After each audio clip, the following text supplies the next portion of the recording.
That's me. This is the plane I fly. It's a Falcon 2000 LXS. I also fly the Falcon 900 LX. I recently picked up a new wire to be able to capture what I hear in the headsets on camera.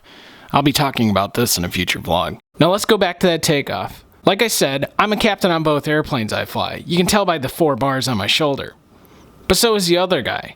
On this particular day, I flew the left seat from Chicago to New York. Traditionally, you switch seats or flying duties on every leg. There was a rush to take off from Chicago to avoid delays, so I wasn't able to set up the camera gear in time. Now, a safe takeoff begins way before you get onto the runway. All of the instrumentation, all of the performance calculations are set up with the idea that you will have an emergency at some point during the takeoff. All of this is brought together and communicated before takeoff in what we call the takeoff briefing. It's going to be a left seat takeoff rolling off of 24. We're going to board for all the criteria you mentioned earlier. Now, like I said before, I flew from Chicago to New York. So my briefing was a complete brief.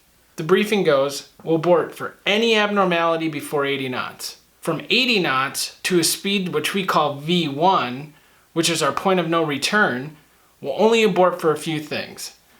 Engine fire, engine failure, loss of aircraft control, thrust reverser or ground spoiler deployment, or any issue that affects the safety of flight. In other words, we don't think the airplane's going to fly. After that, once you hit your point of no return, you're actually flying. Briefing also includes where we're going to go once that emergency happens. If we have any problems right away, we can go straight to Newark, or if we think we can get back in here, if it's not that serious, we can come back in here. Okay. But fires or anything major, I think we just go right off the nose to Newark, get in there.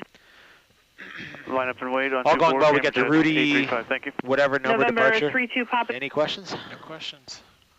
Gotta step up the smooth game here. Like butter. No, see, I can be smooth. There's no passengers. As soon as you get passengers on board, I'm just... Did you get the jitters? My hands start shaking. I thought I had a good landing last night. It's finally our turn for takeoff. The lineup checklist, or the before takeoff checklist, is completed. Watch as I go through the control check. After it's completed, my hand stays on the controls. Remember, I'm not flying this leg. Alright, I see 2-4. This is 2-4. Give me 835. Both pilots confirm the runway. A runway will always be a number from 1 to 36. There's a reason for having a number 1 through 36.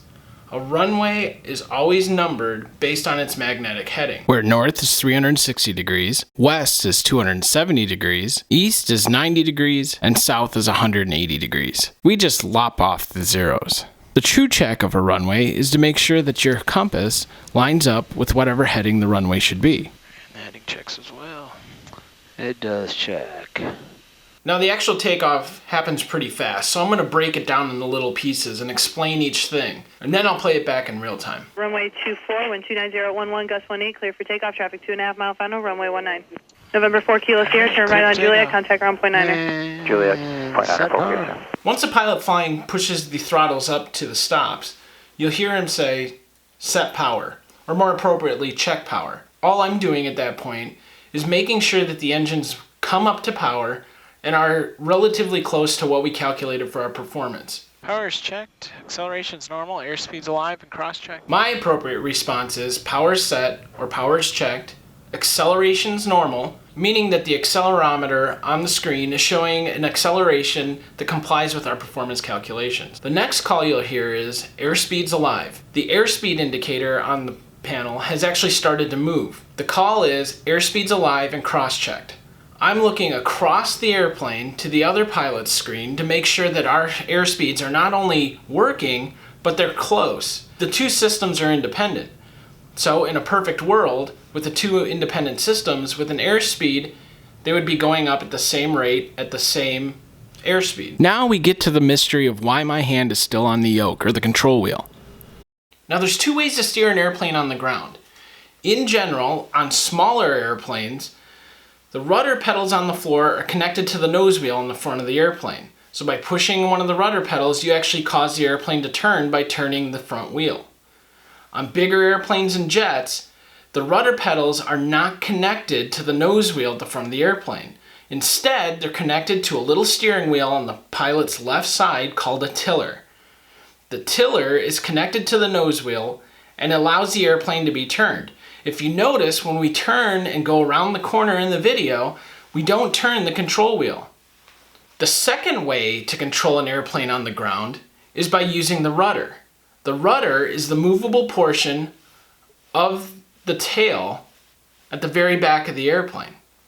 The only problem with using the rudder to control how you steer on the ground is that the rudder only becomes effective after 80 knots. So at 80 knots, on the takeoff, the pilot will remove his hand from the tiller, put his hand on the control wheel, 24, line up and wait, traffic landing, runway 19er. And continue the takeoff, just using the rudder to steer us down the runway. Lap await, runway 2401, Foxtrot. Rotate. V1 rotate. It's what you want to hear on every takeoff. We talked earlier about V1. V1 is a calculated speed that allows you to abort a takeoff and get the airplane stopped on the runway. If you attempt to abort a takeoff after you've passed V1, there's a chance that you won't have enough runway remaining to stop the airplane and you'll go off the end. At V1, you have no other choice than to continue the takeoff. Whatever emergency happens after V1 is now going to be an in-flight emergency. You'll notice in the video that at V1, the pilot's hands come off the throttles. This is to prevent any kind of knee-jerk reaction if an emergency happens after V1. If the pilot's hands are off the throttles, he is less likely to pull them back and initiate an aborted takeoff. My hand, you'll notice, also comes off of the ground spoiler's handle. If for some reason before V1 we have to abort a takeoff, the first thing I want to do is make sure that the spoilers on the wings have deployed in order to slow us down. At V1, this no longer becomes an option. So my hand comes off the handle to prevent me from accidentally pulling out the ground spoilers after V1. The second part of V1 rotate, actually just means pull back on the stick, it's time to go flying. Once I notice a positive rate of climb on the altimeter, I say positive rate. Positive rate. Gear up. The captain acknowledges with gear up. The landing gear comes up and we're finally on our way. Now here's the takeoff in normal time. Juliet, contact ground point 9er. Juliet, point 9er, focus. Power is checked. Acceleration's normal. Airspeed's alive and cross-check. November 771 Foxtrot, Teterboro Tower, runway 24, line up and wait, traffic landing, runway 19er. Lap await, runway 2401, Foxtrot. Rotate. Positive rate. Gear up.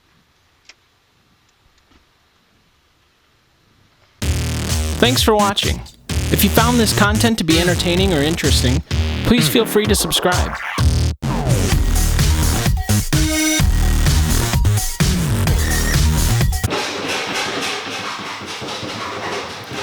Can you hear that? After